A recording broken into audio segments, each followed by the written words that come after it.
Rapid revision.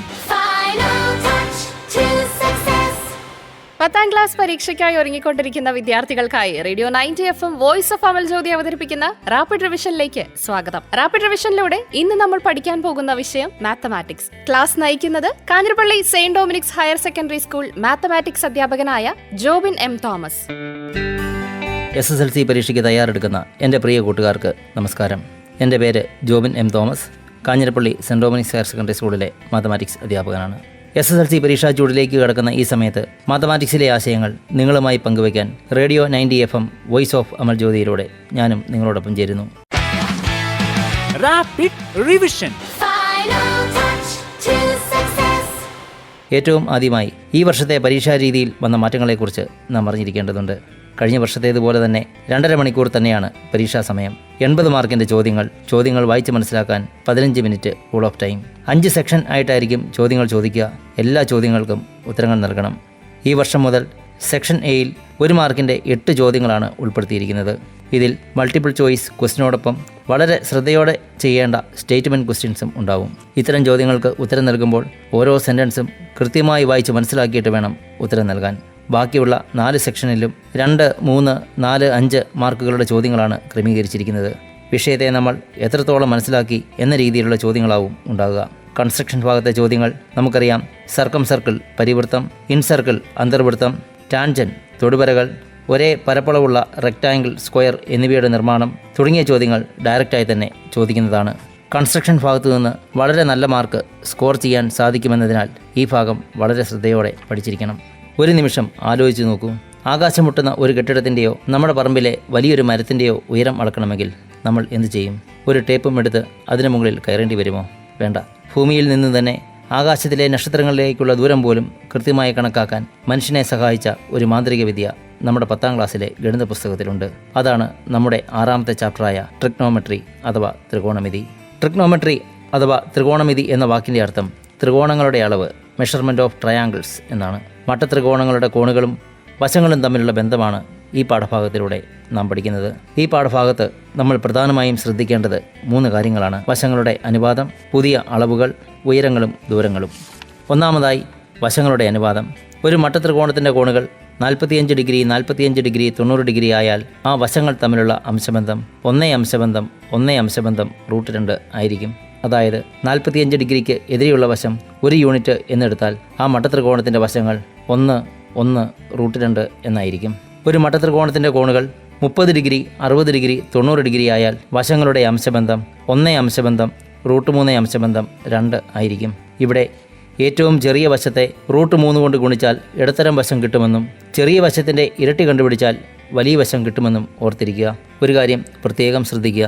ചെറിയ കോണിന് എതിരെയുള്ള വശം ഏറ്റവും ചെറുതും വലിയ കോണിന് എതിരെയുള്ള വശം ഏറ്റവും വലുതും ആയിരിക്കും. ഒരു ഉദാഹരണം നോക്കിയാലോ.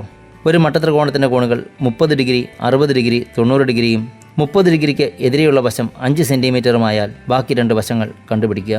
ഇവിടെ ഏറ്റവും ചെറിയ വശം എന്നത് 5 സെൻറ്റിമീറ്റർ ആയതിനാൽ 60 ഡിഗ്രിക്ക് എതിരെയുള്ള വശം കണക്കാക്കാൻ ചെറിയ വശത്തെ √3 കൊണ്ട് ഗുണിച്ചാൽ മതിയാവും. 5 √3 എന്ന് ലഭിക്കും.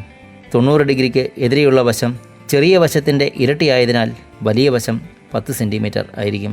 ഈ ചോദ്യങ്ങൾ നേരെ തിരിച്ച് വലിയ വശം തന്നിട്ട് ചെറിയ വശങ്ങൾ കണ്ടുപിടിക്കാനും പറയും. ഈ ഭാഗത്തു നിന്നും ഒരു ചോദ്യം ഉറപ്പായിട്ടും ഉണ്ടാകും. ഇനി നമ്മൾ പരിചയപ്പെടുന്നത് പുതിയ അളവുകളെക്കുറിച്ചാണ്. പ്രിയ കുട്ടികളെ, നമ്മൾ നേരത്തെ വശങ്ങളുടെ അനുപാതം പറഞ്ഞുവല്ലോ.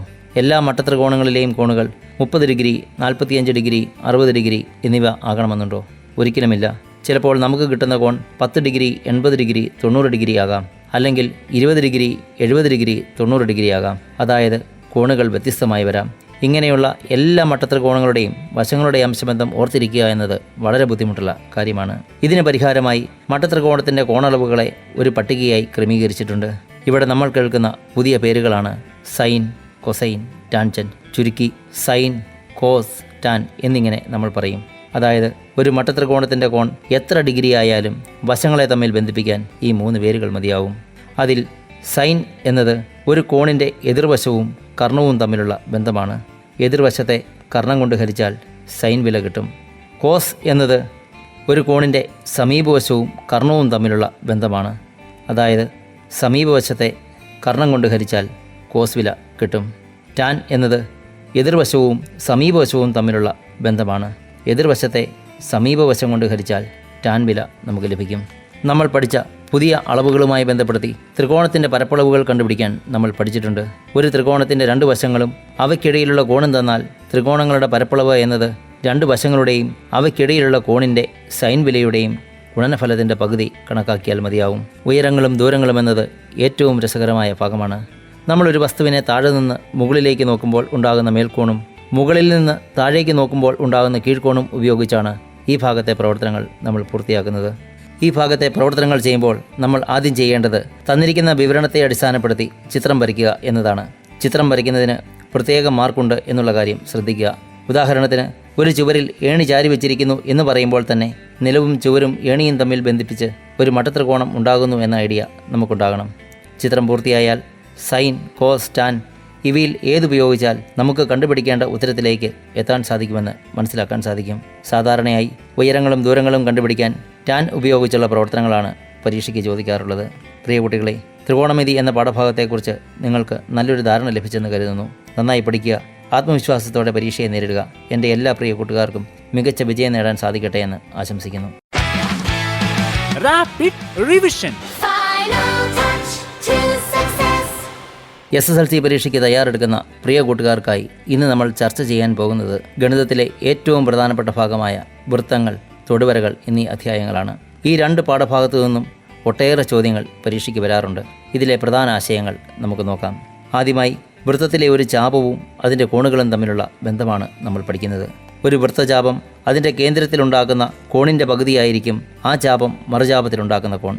പരീക്ഷയ്ക്ക് കേന്ദ്രകോൺ തന്നിട്ട് മറുചാപത്തിലെ കോൺ കണ്ടെത്താനോ തിരിച്ച് മറുചാപത്തിലെ കോൺ തന്നിട്ട് കേന്ദ്രകോൺ കണ്ടെത്താനോ ചോദിക്കാം. മറ്റൊരു പ്രധാന കാര്യം, ഒരു വൃത്തത്തിൽ ഒരേ ചാപത്തിലുണ്ടാകുന്ന കോണുകളുടെ അളവുകൾ തുല്യമായിരിക്കും എന്നതും ഒരു ചാപത്തിൻ്റെയും അതിൻ്റെ മറുചാപത്തിൻ്റെയും കോണുകളുടെ തുക 180 ഡിഗ്രി ആയിരിക്കും എന്നതുമാണ്. മറ്റൊരു പ്രധാന ആശയം, അർദ്ധവൃത്തത്തിലെ കോൺ 90 ഡിഗ്രി ആയിരിക്കും എന്നതാണ്. അതായത് വ്യാസത്തിൻ്റെ അറ്റങ്ങൾ വൃത്തവുമായി ഉണ്ടാക്കുന്ന കോൺ 90 ഡിഗ്രി ആയിരിക്കും. എന്നാൽ നമ്മുടെ കോൺ നിർമ്മിക്കുന്ന ബിന്ദു വൃത്തത്തിന് അകത്തോ പുറത്തോ ആണെങ്കിൽ കോൺ എത്രയായിരിക്കും?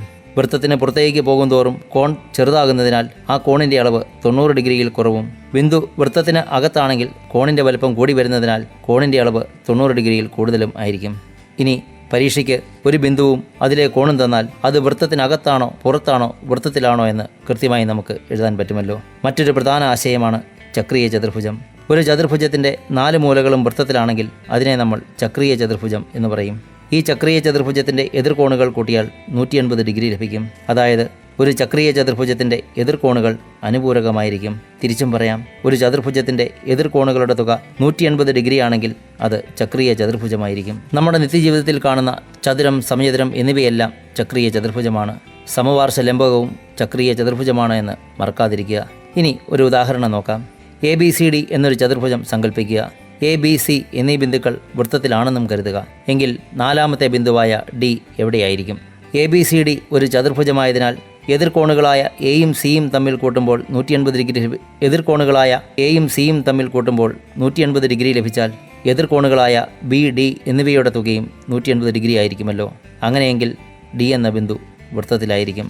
എതിർകോണുകളായ B, D എന്നിവയുടെ തുക 180 ഡിഗ്രിയിൽ കൂടുതലാണെങ്കിൽ D എന്ന ബിന്ദു വൃത്തത്തിനകത്തും എതിർകോണുകളായ B, D എന്നിവയുടെ തുക 180 ഡിഗ്രിയിൽ കുറവാണെങ്കിൽ D എന്ന ബിന്ദു വൃത്തത്തിന് പുറത്തും ആയിരിക്കും. പരീക്ഷയിൽ ഈ ആശയങ്ങൾ വെച്ച് ചോദ്യങ്ങൾ ചോദിക്കാറുണ്ട്. ലളിതമായ ഈ കാര്യങ്ങൾ ഓർത്തു വെച്ചാൽ പരീക്ഷയ്ക്ക് നല്ല മാർക്ക് വാങ്ങാൻ സാധിക്കും. മറ്റൊരു പ്രധാനപ്പെട്ട ആശയമാണ് തൊടുവരകൾ എന്നത്. ഒരു വൃത്തത്തിലെ ഒരു ബിന്ദുവിൽ കൂടി മാത്രം കടന്നു പോകുന്ന വരകളാണ് തൊടുവരകൾ. ഒരു വൃത്തകേന്ദ്രത്തിൽ നിന്ന് തൊടുവരയിലേക്ക് വരയ്ക്കുന്ന ആരം തൊടുവരയ്ക്ക് ലംബമാണെന്നും വൃത്തത്തിന് പുറത്തുള്ള ബിന്ദുവിൽ നിന്നും വൃത്തത്തിലേക്ക് 2 തൊടുവരകൾ വരയ്ക്കാമെന്നും ഇങ്ങനെ വരയ്ക്കുന്ന തൊടുവരകളുടെ നീളം തുല്യമാണെന്നും ഓർത്തിരിക്കുക. തൊടുവരകൾക്കിടയിലുള്ള കോണും ഇവ വൃത്തകേന്ദ്രവുമായി ഉണ്ടാക്കുന്ന കോണും അനുപൂരകമാണ്, അഥവാ ഇവയുടെ കോണുകളുടെ തുക 180 ഡിഗ്രി ആയിരിക്കും എന്നതും പ്രത്യേകം ഓർത്തിരിക്കേണ്ട കാര്യമാണ്. തൊടുവരകളുടെ നിർമ്മാണം വളരെ പ്രധാനപ്പെട്ട ചോദ്യമാണ്. SSLC പരീക്ഷയ്ക്ക് ഉറപ്പായും തൊടുവരകൾ നിർമ്മിക്കാനുള്ള ഒരു ചോദ്യം ഉണ്ടാകും.